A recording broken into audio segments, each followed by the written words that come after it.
एक तूफानी रात मथुरा का आकाश भय और निराशा से भरा हुआ था। राजा कंस के अत्याचार की छाया हर ओर थी। जेल की अंधेरी दीवारों के बीच देवकी और वसुदेव अपने 8वें पुत्र के जन्म की प्रतीक्षा कर रहे थे, जिसके बारे में भविष्यवाणी हुई थी कि वो कंस का अंत करेगा। आधी रात के समय जेल में दिव्य प्रकाश फैल गया। भगवान विष्णु प्रकट हुए और आश्वासन दिया कि उनका पुत्र कृष्ण बुराई को समाप्त करेगा। जल्द ही एक नवजात शिशु का रोना सन्नाटे को चीर गया। कृष्ण का जन्म हो चुका था। चमत्कारिक रूप से जेल के द्वार खुल गए और वसुदेव नवजात कृष्ण को यमुना नदी के पार गोकुल ले गए। उफनती यमुना के बीच शेषनाग ने अपनी छत्र छाया दी और कृष्ण सुरक्षित गोकुल पहुंचे, जहां नंद और यशोदा ने उन्हें अपना लिया। वृंदावन की हरी भरी घाटियां कृष्ण का खेल का मैदान बन गई। वो नटखट बालक अपनी मोहक मुस्कान से सभी का मन मोह लेते। ग्रामीण उन्हें माखन चोर कहते थे, क्योंकि वो अक्सर मक्खन चुरा लेते और अपने भोलेपन से सबको हंसाते। ऐसी ही एक कहानी में राक्षसी पूतना ने कृष्ण को विष पिलाने की कोशिश की, लेकिन कृष्ण ने उसे ही समाप्त कर दिया।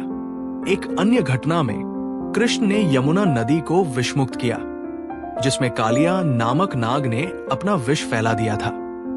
कृष्ण ने कालिया के फन पर नृत्य किया और नदी को शुद्ध किया।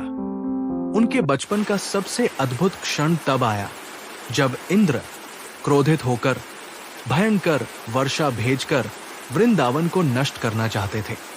कृष्ण ने गोवर्धन पर्वत अपनी छोटी अंगुली पर उठा लिया और पूरे गांव को 7 दिनों तक शरण दी। जैसे जैसे कृष्ण बड़े हुए, उनका आकर्षण बढ़ता गया। उनकी बांसुरी की धुन गोपियों को मंत्र मुक्त कर देती और उनका राधा के प्रति प्रेम भौतिक संसार से परे था। ये प्रेम आत्मा और परमात्मा के मिलन का प्रतीक है। चांदनी रातों में वृंदावन के जंगलों में दिव्य रासलीला होती थी। ये आनंद और आध्यात्मिकता का नृत्य था, जहां कृष्ण हर गोपी के साथ नृत्य करते और उन्हें विशेष महसूस कराते। महाभारत में कृष्ण की भूमिका। कुरुक्षेत्र का युद्ध क्षेत्र तैयार है। आसमान पर मंडराते धूल के बादल, योद्धाओं की गर्जना और शंखनाद की गूंज वातावरण को गंभीर और भयंकर बना देती है। दोनों सेनाओं के मध्य अर्जुन अपने रथ पर खड़ा है। उनके मन में दुविधा और दुख की छाया है। वह अपने परिवार, गुरु और मित्रों को अपने सामने युद्ध के लिए तैयार खड़ा देखता है। अर्जुन का मन कर्तव्य और रिश्तों के बीच फंसा है। रथ के सारथी कृष्ण शांत और स्थिर है। उनकी आंखों में ज्ञान और आत्मविश्वास की झलक है। अर्जुन निराश होकर कहता है, हे केशव, मैं अपने ही स्वजनों के विरुद्ध युद्ध नहीं कर सकता। मैं इस युद्ध में किसी का विनाश नहीं देख सकता। कृष्ण मुस्कुराते हैं। उनका स्वर करुणा और दृढ़ता से भरा है। वो अर्जुन को धर्म और कर्तव्य का मार्ग समझाने के लिए गीता का उपदेश आरंभ करते हैं। कृष्ण कहते हैं, हे पार्थ, यह शरीर नाशवान है, लेकिन आत्मा अजरमर है। जन्म और मृत्यु तो इस संसार का चक्र है। तुम्हारा कर्तव्य अपने धर्म का पालन करना है, चाहे परिणाम कुछ भी हो। जब अर्जुन अभी भी संशय में होता है, कृष्ण अपनी दिव्य शक्ति का प्रदर्शन करते हैं। वह अपना विराट रूप प्रकट करते हैं। पूरा युद्ध क्षेत्र दिव्य प्रकाश से भर जाता है।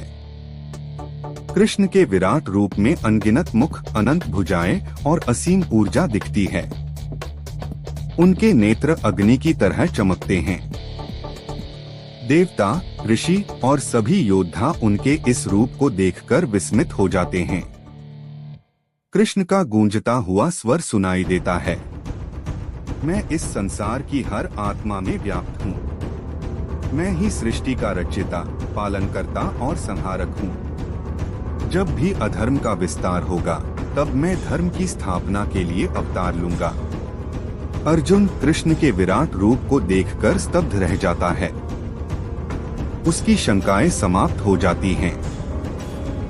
युद्ध शुरू होता है।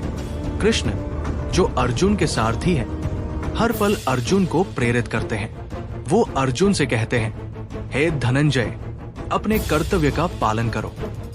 युद्ध का परिणाम तुम्हारे हाथ में नहीं है, लेकिन तुम्हारा कर्म तुम्हारे नियंत्रण में है। कृष्ण की बुद्धिमत्ता और रणनीति युद्ध के हर चरण में पांडवों को मार्गदर्शन देती है। जब भी कोई चुनौती आती है, कृष्ण अपनी दिव्य शक्ति और चातुर्य से पांडवों की रक्षा करते हैं।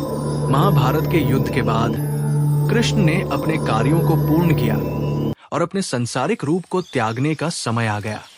जब उन्होंने अपना दिव्य रूप छोड़ दिया, तो उनकी अद्भुत यात्रा और शिक्षाएं समस्त मानवता के लिए अमर हो गई।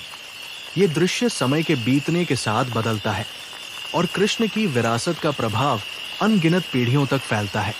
कृष्ण के जीवन के प्रमुख पहलुओं, उनकी भक्ति, प्रेम, युद्ध और गीता के उपदेश हर युग में नए अर्थों के साथ जीवित रहते हैं। हर युग में कृष्ण के अनुयायी उनका स्मरण करते हैं, उनके प्रेम और साहस की कहानियां सुनाते हैं और उनके संदेशों को अपनाते हैं। कृष्ण के भक्त जो पहले ही कृष्ण की भक्ति में लीन थे, उनके बाद भी उनकी पूजा और आराधना करते हैं। कई मंदिर और स्थानों पर कृष्ण की प्रतिमाएं स्थापित की जाती हैं और उनका नाम लिया जाता है।